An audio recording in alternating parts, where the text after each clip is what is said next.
So this question says we are given a graph here, a linear graph, which passes through the origin and passes through points 3, 4. And the quantity A talks about the slope of line K, while quantity B talks about 1. Right? To be able to determine the slope, we may need to do a sketch. And luckily for me, I'm having a grid that I can use that will make some sense. However, since you may not have a grid in your a kind of graph in your but you can actually do a rough sketch and scale it, and you still get your answer correctly. So let's say we have the graph here. So let me draw a graph here to represent the given information. All right, so it will be easier to explain using this graph. Okay, to be easier to explain. So let me shift this a bit here. Okay, and okay, so let me bring this graph of these points. Let me shift it here. Yes, so we have a graph now.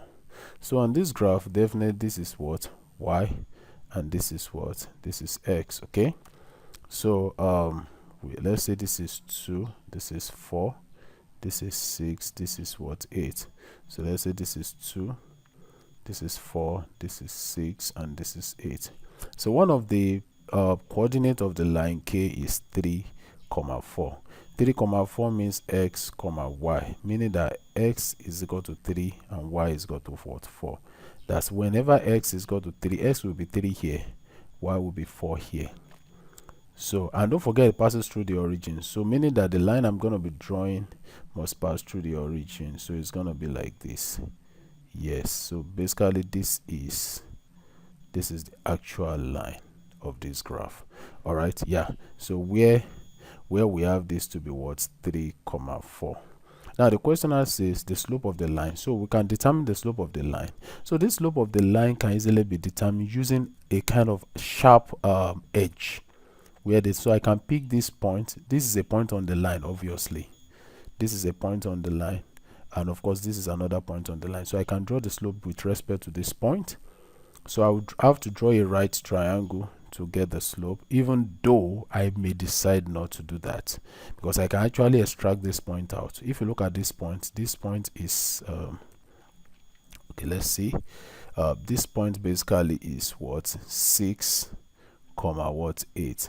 So 6, 8 is another point on the line. So we can use these 2 points to draw the slope. So we can say slope.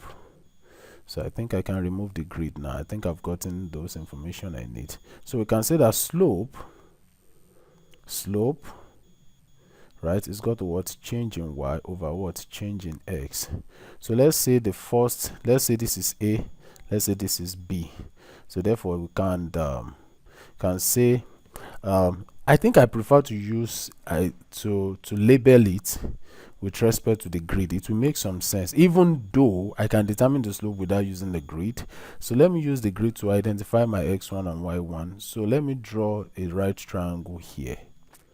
Right, that would make some sense, right? So this is what y2, this is y1, then x2, x1. So if we identify it, so our y2 will definitely be what, that is 8, then y1 will be what, will be 4, then x1, what is our x1 will be 3, then x2 will be what, will be 6. So we can easily get the slope here.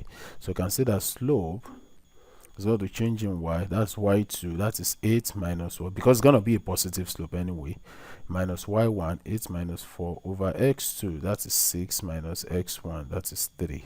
So 8 minus 4, that is 4 over 6 minus 3, that is 3. Now if you look at this, k is 4 over 3, and if you press it on the calculator, 4 divided by 3 will give us 1.3. So k is what, 1.33. So obviously quantity A is greater than what, quantity B. However, if you don't have a graph like this, you can easily predict it by just drawing a sketch, just putting some values, that will be with respect to the what scale, but it may not give an accurate answer because I gave a graph. But definitely you'll be able to validate that quantity A is greater. Thank you for watching this video. See you in the next video. Bye bye.